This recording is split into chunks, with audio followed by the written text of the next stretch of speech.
Hello everyone. बेटा देखिए, अब हम इस चैप्टर के अगले टॉपिक पे आ गए। अभी जो हमने कुछ शेयर्स की बेसिक बातें सीखी थी और उसमें हमने देखा था issue of shares for cash. Cash मतलब बैंक से ही, हमारा बैंकिंग इंस्ट्रूमेंट से ही था, टू जनरल पब्लिक। अब हम बेटा टॉपिक पढ़ रहे हैं shares issued for consideration other than cash. बेटा अदर देन कैश कंसिडरेशन क्या है?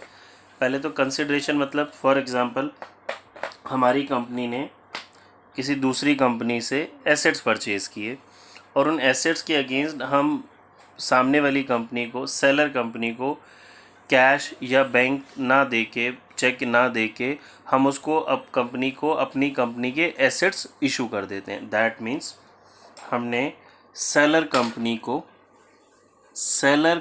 को या फिर वेंडर को जिससे हमने सामान खरीदा उसे हम अपनी कंपनी के बेटा क्या इशू कर देते हैं? शेयर्स। ठीक है, हमने पैसे नहीं दिए, उसको क्या दे दिए? शेयर्स। तो ये टॉपिक क्या कहलाएगा? Shares issued for consideration other than cash. मतलब जो शेयर्स के अगेंस्ट कंसिडरेशन थी, जो मुझे मिलना चाहिए था, वो क्या मिला है? अदर देन कैश मिला है। ठीक है, ये टॉपिक भी बेटा एक इम्पॉर्टेंट टॉपिक होता है इस चैप्टर के अंदर से, और बोर्ड में अप्रॉक्सीमेटली हर साल इस टॉपिक में से एक 4 मार्क्स का क्वेश्चन मोस्टली होता ही होता है। ठीक है, चलिए समझना शुरू करते हैं। देखिए बच्चे, पहली एंट्री हो गई मेरी sundry assets account debit to vendor. Meaning समझेंगे। इस एंट्री का मीनिंग है मैंने एसेट्स खरीदे, किससे खरीदे? वेंडर से, मतलब जिस पर्सन से खरीद रहे हैं। सन्ड्री एसेट्स बेटा हमने कॉमन वर्ड लिखा। अगर मुझे क्वेश्चन में एसेट्स का नाम स्पेसिफाई किया गया होगा, for example land, building, plant, machinery, whatever, तो मैं उस एसेट्स का नाम लिखूंगा। वेंडर मतलब जिससे खरीदा, उसका नाम गिवन होगा तो हम उसका नाम भी लिखेंगे, नहीं गिवन होगा तो we will use vendor account. अब इस वेंडर को नॉर्मली हम पैसे देते हैं ना बेटा, vendor account debit to bank, तो हमने बैंक ना देके उसको, यानी कि बैंक से पेमेंट ना देके अपनी कंपनी की क्या दे दिए? शेयर्स। तो मेरी एंट्री क्या बन गई बेटा? Vendor account debit to share capital. अब कॉन्सेप्ट अगर समझें, वेंडर से वेंडर कट गया तो sundry assets account debit to share capital, that means shares issue हुए और उसकी कंसिडरेशन में बैंक बैलेंस की जगह मेरे पास क्या आ गया? Sundry assets. बट बेटा ये एंट्री जो मैंने आपको बोला, वेंडर से वेंडर कट गया, डेबिट से क्रेडिट, ये आपको कट नहीं करना, आपको 2 ही एंट्री में काम करना है, तो आपके लिए इजी रहेगा।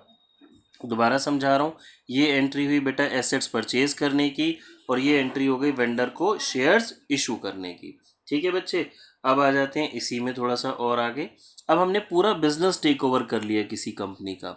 जब हम पूरा बिजनेस टेक ओवर करते हैं बच्चे, तो उसके अंदर एसेट्स भी होती हैं, लाइबिलिटीज़ भी होती हैं, और यहाँ पे एक वर्ड यूज़ होगा हमारे पास, important word, purchase consideration.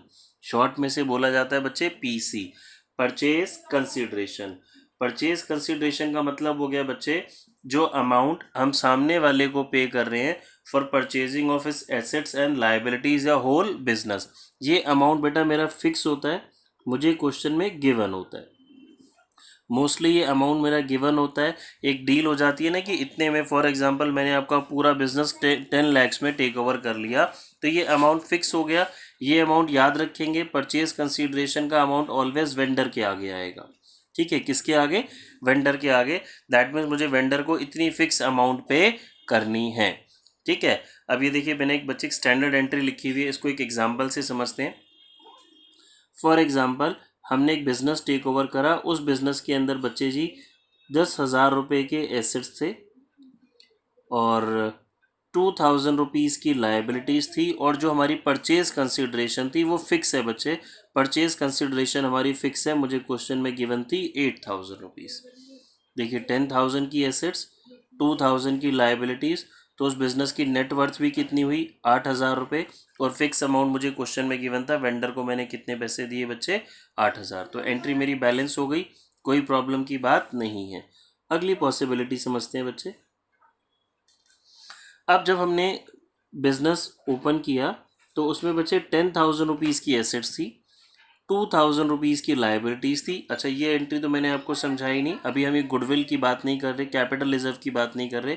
Assets बच्चे डेबिट में ही आते हैं, लाइबिलिटीज़ क्रेडिट में, वेंडर क्रेडिट में, बिकॉज अभी मुझे इसको पेमेंट देनी है, मेरी लाइबिलिटी है, मैंने उससे बिजनेस परचेज करा है और उसको पेमेंट मैं दे रहा हूँ।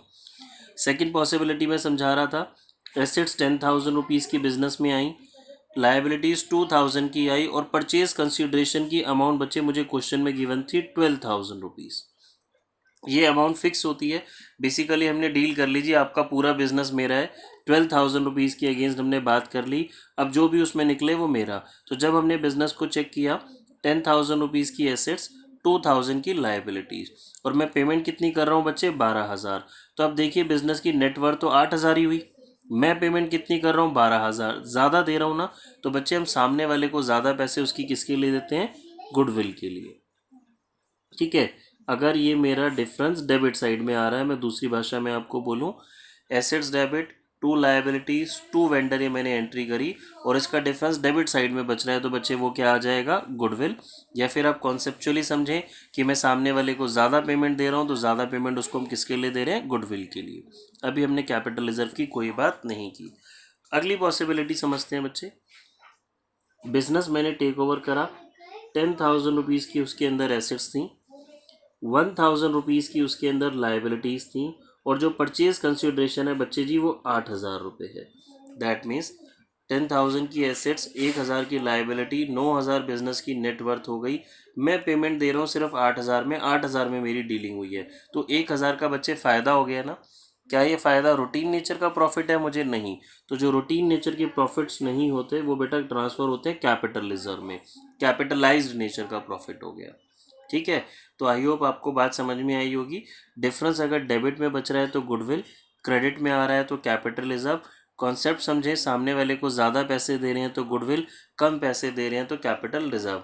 अब बच्चे ये बात तो कॉमन सेंस आपको समझ में आई गई होगी, गुडविल या कैपिटल रिजर्व ये दोनों मेरी बैलेंसिंग फिगर हैं, और दोनों में से कोई एक ही आएगा एक क्वेश्चन में, गुडविल या कैपिटल रिजर्व दोनों पोस्ट नहीं होंगी।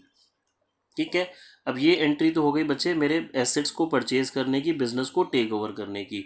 अब मुझे वेंडर को पेमेंट देनी है, और हम क्या पढ़ रहे हैं, हम वेंडर को पेमेंट की जगह क्या ऑफर कर रहे हैं, अपनी कंपनी के शेयर्स। और शेयर्स बच्चे हमें पता है दो ही तरीके से दे सकते हैं, पार पे और प्रीमियम पे। पार पे दिए तो बेटा vendor account debit to share capital, जैसा कि हमने यहाँ देखा था। प्रीमियम पे दिए तो vendor debit to share capital to securities premium, जैसा कि हमें पता ही है सिक्योरिटीज प्रीमियम क्रेडिट में भी आता है। बेटा ये वाली पॉसिबिलिटी यहाँ पे भी हो सकती है, जब मैं वेंडर को, मैंने एक एसेट्स खरीदा या पूरा बिजनेस टेक ओवर करा, वेंडर को हम शेयर्स दो तरीके से दे सकते हैं, जो भी हमारा म्यूचुअल एग्रीमेंट हुआ होगा, पार पे या प्रीमियम पे। ठीक है बच्चे, पार पे या फिर प्रीमियम पे। प्रीमियम का मतलब क्या है, मोर देन फेस वैल्यू। पार पे होगा तो यही एंट्री आ जाएगी, प्रीमियम पे होगा तो बेटा यहाँ पे मैं क्या लिख दूंगा, टू सिक्योरिटीज प्रीमियम। ठीक है। आई होप कॉन्सेप्ट आप सभी को समझ में आया होगा। अब बच्चे जब मुझे उसको शेयर्स देने हैं ना, तो मुझे पता लगाना होगा नंबर ऑफ शेयर्स में, कितने शेयर्स उसको मुझे देने हैं। तो इसका मेरे पास फॉर्मूला होता है परचेज कंसिडरेशन, जो कि अमाउंट फिक्स होता है, मेरा क्वेश्चन में गिवन होता है। कभी कभी ये हो भी सकता है नहीं भी गिवन हो, तो इजीली हम इसको फाइंड आउट कर लेंगे। डिनोमिनेटर में आएगा बच्चे issue price of the share. ये वर्ड इंपॉर्टेंट है, इशू प्राइस। ये मैं आपको समझा देता हूँ बच्चे, देखिए इशू प्राइस से क्या मतलब है। इशू प्राइस से मतलब हो गया बच्चे, अगर हमारा शेयर 10 रुपीज़ का है और उसे हम पार में इशू कर रहे हैं, ठीक है, पार मतलब 10 का शेयर 10 में बेच रहा हूँ, तो मेरा इशू प्राइस बच्चे कितना होगा, 10 रुपीज़ ही होगा। तो यहाँ डिनोमिनेटर में कितना आ जाएगा, 10। दूसरी पॉसिबिलिटी, 10 रुपीज़ का शेयर है, हम 20% प्रीमियम पे ऑफर कर रहे हैं जी उसको, तो 10 + 2, इशू प्राइस बच्चे कितना हो गया, 12। तो डिनोमिनेटर में 12 आ जाएगा। पार पे इशू कर रहे हैं तो पार वाली वैल्यू, प्रीमियम पे इशू कर रहे हैं तो फेस वैल्यू प्लस प्रीमियम। ये अमाउंट मेरे पास ऑलरेडी होगा, तो इससे क्या आ जाएगा बच्चे मेरे पास, नंबर ऑफ शेयर्स इशूड। ठीक है। चलिए इसके क्वेश्चंस करते हैं बच्चे। देखिए बच्चे क्वेश्चन करते हैं हम, क्वेश्चन नंबर 30 समझते हैं। ये हमारी TS ग्रेवाल सर की बुक है, पेज नंबर 8.115, 2020 का एडिशन है बच्चे ये। क्वेश्चन नंबर 30 में आपको समझा रहा हूँ। देखिए, Rajan limited purchase assets from Geeta and company for ₹5 lakh. बेटा परचेजर कौन है, राजन एंड कंपनी, सेलर कौन है, गीता एंड कंपनी। तो वेंडर कौन हो गया यहाँ पे, गीता एंड कंपनी, जिससे खरीद रहे हैं हम। गीता एंड कंपनी से 5 लाख रुपीज़ की एसेट्स परचेज कर रहे हैं। A sum of 1 lakh was paid by means of bank draft. बच्चे हमने 1 लाख रुपीज़ तो बैंक ड्राफ्ट से पे करा, बैंक ड्राफ्ट मतलब बैंक के थ्रू पे करा। 5 में से 1 लाख हमने पे कर दिया, तो रिमेनिंग कितना रह गया बच्चे हमारे पास, 4 lakh rupees. And the balance due and for the balance due Rajan limited, that means हम जो परचेज कर रहे हैं, इशू करते हैं इक्विटी शेयर्स 10 रुपीज़ का एक है 25% प्रीमियम पे। ठीक है बच्चे, अब मुझे जर्नल एंट्री इसकी करनी है।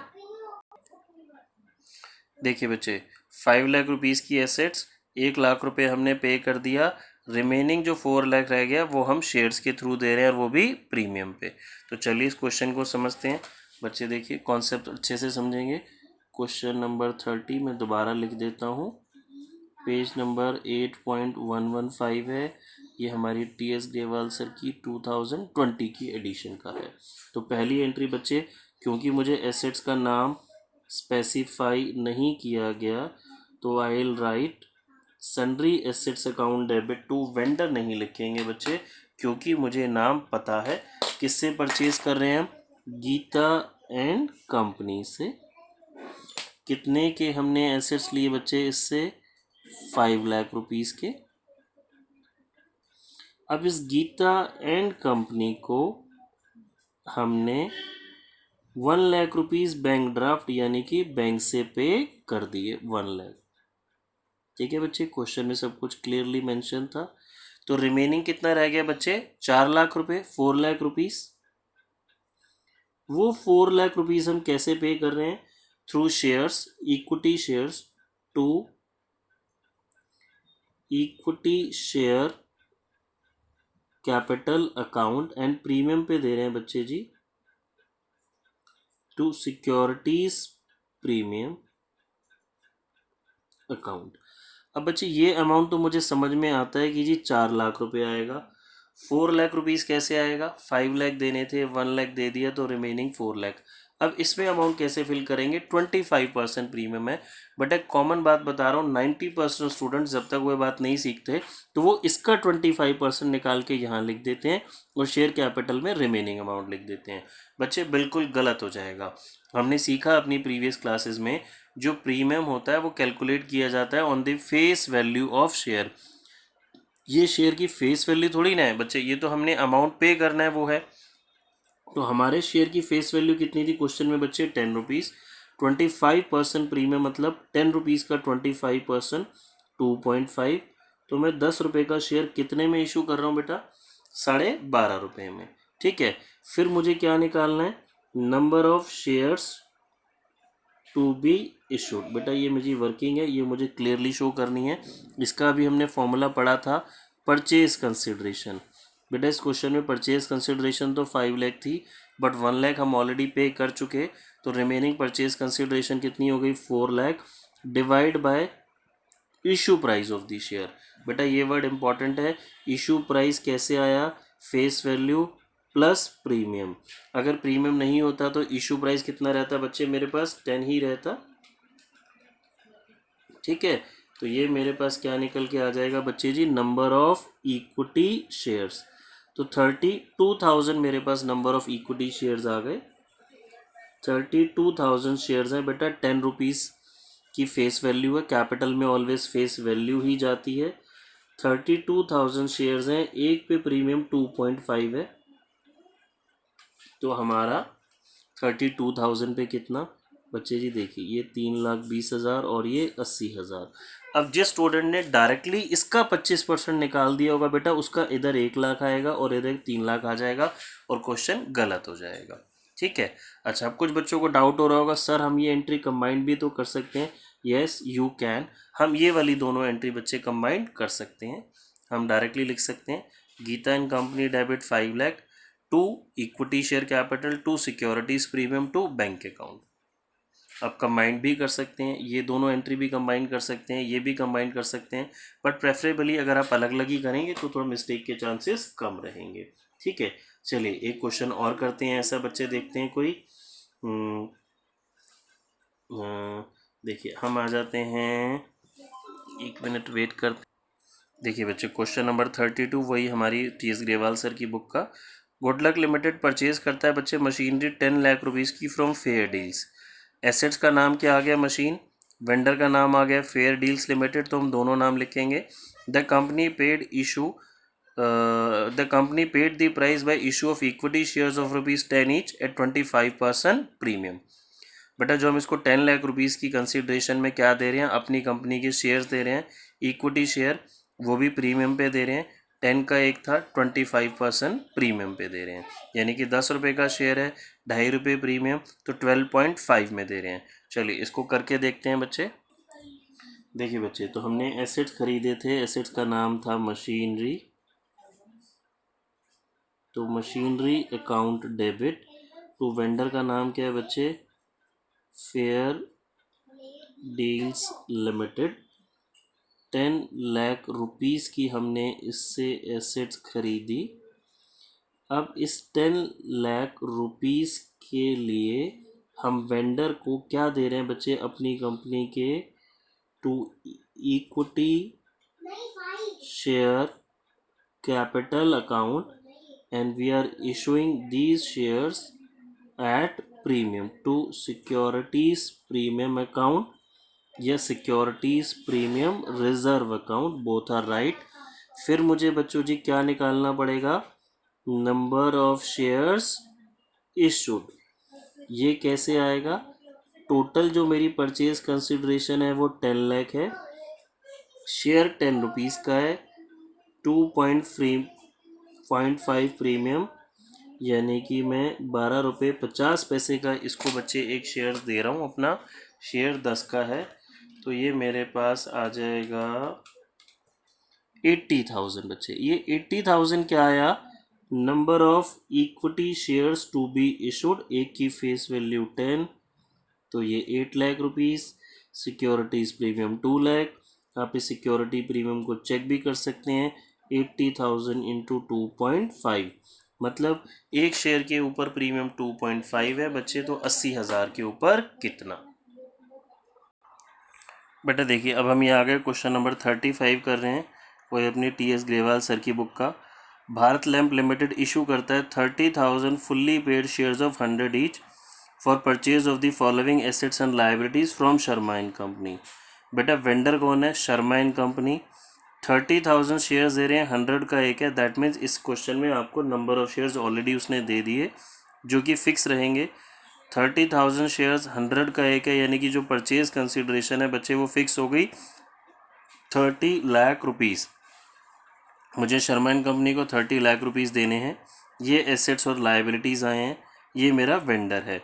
एसेट्स बच्चे जब जर्नल एंट्री लिखेंगे तो हमें पता है डेबिट में आ जाएगा, plant land and building stock debit, और क्रेडिटर क्रेडिट में। ठीक है, चलिए बच्चे इसको क्वेश्चन करते हैं, देखते हैं। तो मेरे पास पहली एंट्री बेटा क्या होती है? सन्ड्री एसेट्स, बट अब हम सन्ड्री एसेट्स नहीं लिखेंगे। एसेट्स के नाम बताए गए हैं, plant account debit 7 lakh, land and building account debit 12 lakhs, stock account debit 9 lakh, to sundry creditors, creditors को कितने पैसे देने हैं बेटा? 2 lakh. Assets account debit to vendor, मेरी एंट्री थी ना बच्चे standard entry, assets debit, liabilities credit to vendor. अब ये वेंडर कौन है बच्चे? मेरा शर्मा एंड कंपनी। इसको अमाउंट फिक्स है, मुझे देना है बेटा 30 लाख रुपीज़।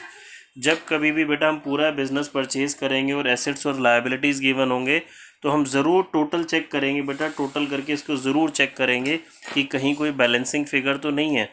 बेटा देखो, दिखने में ही पता चल रहा है, यहाँ का टोटल मेरा क्रेडिट का 32,000 है और डेबिट का टोटल मेरे पास कम है। डेबिट का टोटल है बच्चे 28 लाख रुपीज़। ठीक है, तो दैट मीन्स मैंने जो पेमेंट है जो मैं दे रहा हूँ वो है 32 लाख रुपीज़, और जो एसेट्स आ रही हैं मेरे पास वो आ रही हैं 28 लाख रुपीज़ की। तो यानी कि मैं ज़्यादा पैसे दे रहा हूँ। ज़्यादा पैसे हम सामने वाले को किसके लिए देते हैं बेटा? गुडविल के लिए। ये मेरी हो गई balancing figure, that is 4 lakh rupees. इसी बात को हम एक और तरीके से भी समझ सकते हैं। हमने समझा था कि अगर मेरा इस एंट्री में डिफरेंस डेबिट में आता है तो बच्चे गुडविल, क्रेडिट में आता है तो कैपिटल रिजर्व। लॉजिकली हमने देखा हम ज़्यादा पैसे दे रहे हैं। देखिए कैसे, एसेट्स हैं मेरे पास ये 28 लाख रुपीज़ की, लाइबिलिटीज़ हैं, देखिए मैं आपको लिख के दिखाऊं, एसेट्स है 28 लाख रुपीज़ की, लाइबिलिटीज़ 2 लाख रुपीज़ की, तो जो मेरी नेट वर्थ हुई बिजनेस की वो हो गई 26 लाख। बट आप पे कितना कर रहे हैं, 30 लाख। तो 4 लाख रुपीज़ आप किस चीज़ के उसको पे कर रहे हैं, गुडविल के। नेक्स्ट एंट्री बेटा देखिए, नेक्स्ट एंट्री क्या होती है, ये तो मेरी हो गई एसेट्स को, बिजनेस को परचेज करने की। नेक्स्ट एंट्री में हम इस कंसीडरेशन को कैसे पे करेंगे, क्वेश्चन में क्लियरली मेंशन था, हम शर्मा एंड कंपनी को क्या दे रहे थे बेटा, शेयर्स दे रहे थे। 2 शेयर कैपिटल, शेयर्स हम पार पे दे रहे थे। क्वेश्चन में नंबर्स भी मुझे ऑलरेडी गिवन थे, 30,000 शेयर्स 100 रुपीज़ का एक है। दैट मीन्स हमने इसको जो कंसीडरेशन है पार पे अपनी कंपनी के शेयर्स दे दिए। ठीक है, देखिए बच्चे अगला क्वेश्चन करते हैं। कहता है श्योर लिमिटेड परचेज करता है running business from Messrs Rai brothers से। वेंडर कौन हो गया, Messrs Rai brothers, for a sum of 15 lakh. ये मेरी टोटल परचेज कंसिडरेशन फिक्स है। Payable 12 lakh in fully paid equity shares of 10 each. 15 lakh रुपए में मेरी परचेज कंसिडरेशन है, 12 लाख रुपए के मैं शेयर्स दे रहा हूँ और बैलेंस उनको दूंगा चेक से। दैट मीन्स 15 में से 12 के मेरे शेयर्स हो गए, तो बच्चे चेक से कितना मैं अमाउंट पे करूँगा, 3 लाख रुपीज़। एसेट्स और लाइबिलिटीज़ में ये परचेज कर रहा हूँ, एसेट्स डेबिट में, लाइबिलिटीज़ क्रेडिट में, और ये मेरी परचेज कंसिडरेशन आ जाएगी फिक्स बच्चे। फिर चेक करते हैं जी, देखिए कैपिटल रिजर्व आता है या गुडविल आती है। देखिए क्वेश्चन में हम लिखना शुरू करते हैं जी, क्या क्या था मेरे पास, कौन कौन सी assets,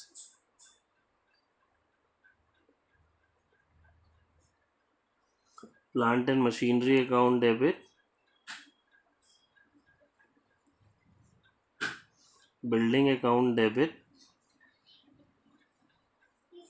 debtors account debit, amount भी डाल देते हैं बेटा, ये 4 लाख रुपीज़ के गिवन है, बिल्डिंग 4 लाख रुपीज़ की, डेटर्स 3 लाख रुपीज़ के, स्टॉक 4 लाख रुपीज़ का,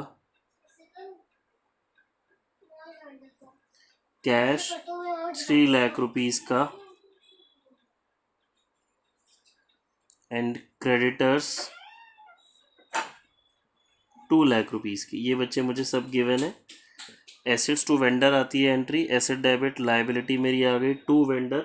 वेंडर कौन है बेटा इसमें, मैसर्स राय ब्रदर्स। मैसर्स राय ब्रदर्स को मैं परचेज कर रहा हूँ और जो मेरी परचेज कंसिडरेशन है वो 15 लाख रुपीज़ फिक्स है। अब बच्चे चेक कर लेते हैं डेबिट का टोटल क्रेडिट के इक्वल है या नहीं है। 8, 11, 15, 18।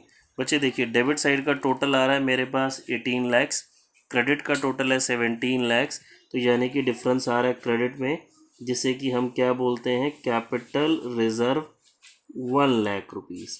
ये बच्चे मेरी क्या हो गई, बैलेंसिंग फिगर। मतलब एसेट्स मेरे पास ज़्यादा के आ रहे हैं, लाइबिलिटीज़ कम की है, बिजनेस की नेट वर्थ बनती है बच्चे 18 लैक्स, मैं पेमेंट दे रहा हूँ टोटल, मैं बिजनेस की जो मेरे पास एसेट्स है हमने हिसाब लगाया था 18 लाख रुपीज़ के, 2 लाख रुपीज़ के क्रेडिटर हैं, तो नेट वर्थ हो गई बच्चे 16 लाख, मैं पे कर रहा हूँ 15 लाख, कम पे कर रहा हूँ, तो 1 लाख रुपीज़ का गेन हो रहा है और ये गेन मेरा ट्रांसफ़र हो जाएगा कैपिटल रिजर्व में। अब बच्चे जो 15 लाख रुपीज़ की परचेज कंसिडरेशन है ये कैसे पे कर रहे हैं हम, देखिए क्वेश्चन में लिखा है क्लियरली,